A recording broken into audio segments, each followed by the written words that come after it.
হলো আজকে আমাদের ফিজিওর একটা বিবিজির মেন কনসেপ্ট, সেটা হচ্ছে পেন গেট থিওরি। তো কি পেন কি না, তো পেন হচ্ছে যে আমরা পেনটা গেট পাই কোথা থেকে না, তো কোনো টিস্যু ইনজুরি, অর্থাৎ টিস্যু ধরো এখানে সাপোজ পেন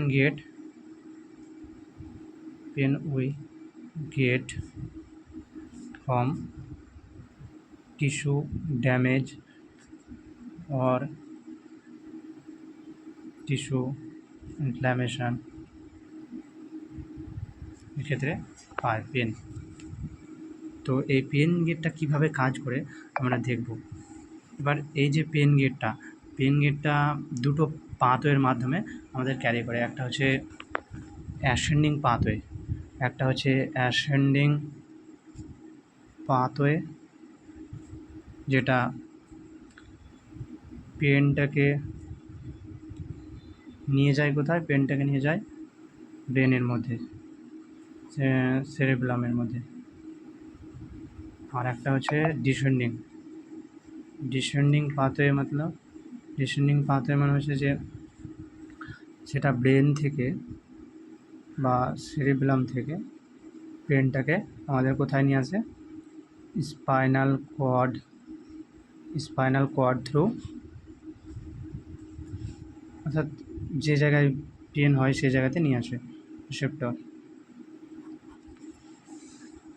এবার এর দুটো পাথওয়ে বললাম। এবার কখন এই পাথওয়েগুলো অ্যাক্টিভেট হয়, সাপোজ দুটো ফাইবার, একটা হচ্ছে সি ফাইবার আর একটা হচ্ছে এ ডেল্টা ফাইবার, এই দুটো ফাইবার রয়েছে। এবার এটা হচ্ছে যে স্পাইনাল কর্ডের অ্যান্টেরো হর্ন সেল। সাপোজ ছবিটা মোটামুটি আঁকলাম, স্পাইনাল কর্ডের অ্যান্টেরো হর্ন সেল। এবার যখন আমাদের কোনো টিস্যু ইঞ্জুরি হলো, সাপোজ কোনো টিস্যু, আমাদের বডির টিস্যু ইঞ্জুরি হয়েছে, টিস্যু ইঞ্জুরি হলো, তখন এই যে fibre C or A delta fibre কী হবে, এই টিস্যু ইঞ্জুরি হলো, আমাদের বডির কোনো জায়গায় টিস্যুতে ইঞ্জুরি হলো, সেক্ষেত্রে সি বা এ ডেল্টা ফাইবার কী হবে, অ্যাক্টিভেট হয়। এবার সি ফাইবার কখন অ্যাক্টিভেট হয়, সি ফাইবার হচ্ছে যে এটা যে পেন পাথওয়ে, এই দুটোই পেন পাথওয়ে ক্যারি করে। আর এ ডেল্টা ফাইবার হচ্ছে ফার্স্ট পেন ক্যারি করে, অর্থাৎ মাইলিনেটেড, অর্থাৎ কোনো স্মল ইঞ্জুরি হলো সেক্ষেত্রে পেন ক্যারি করবে, যেক্ষেত্রে আমরা বুঝতে পারি না কতটা পেনটা।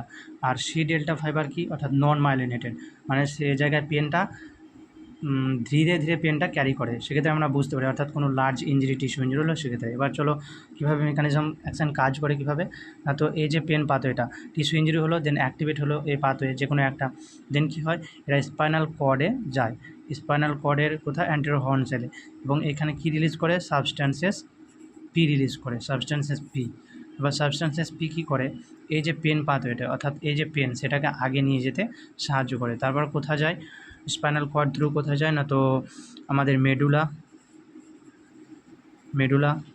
মেডুলার পর কোথায় যাবে, মেডুলার পরে আছে পন্সে যাবে, পন্সের পর কোথায় যায়, পন্সের পর যায়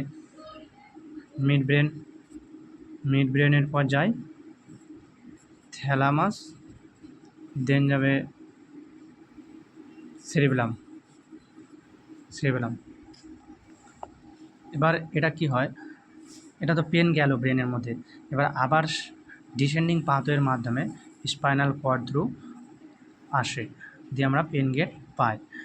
তাহলে কী করলো, প্রথমে যে সি বা এ ডেল্টা ফাইবার অ্যাক্টিভেট হলো যখন টিস্যু ইঞ্জুরি হলো, দিয়ে পেনটাকে ক্যারি করে স্পাইনাল কর্ড থ্রু নিয়ে গেল, যেখানে অ্যান্টেরো হর্ন সেলের মধ্যে এই যে পেন পাথওয়ে, অর্থাৎ পেনটাকে আগে নিয়ে যাচ্ছে, সেখানে কী হচ্ছে, সাবস্ট্যান্স পি রিলিজ হচ্ছে, সাবস্ট্যান্সের পিটা আবার পেন পাথওয়ে, অর্থাৎ পেনটাকে আগে নিয়ে যেতে সাহায্য করছে। তারপরে মেডুলা যাচ্ছে, দেন পন্স, মিড ব্রেন, থ্যালামাস, দেন সেরেবেলাম, তারপরে ডিসেন্ডিং পাথওয়ের মাধ্যমে আবার স্পাইনাল কর্ড থ্রু আসে এবং আমরা সেই পেনটা পাই।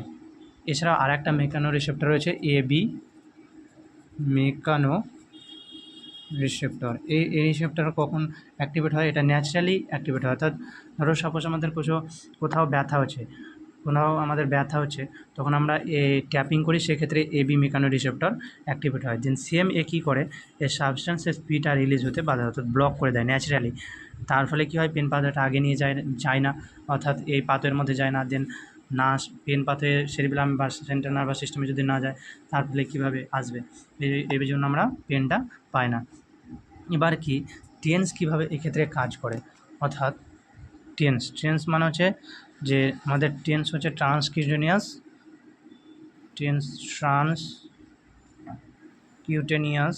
Electrical nerve stimulation,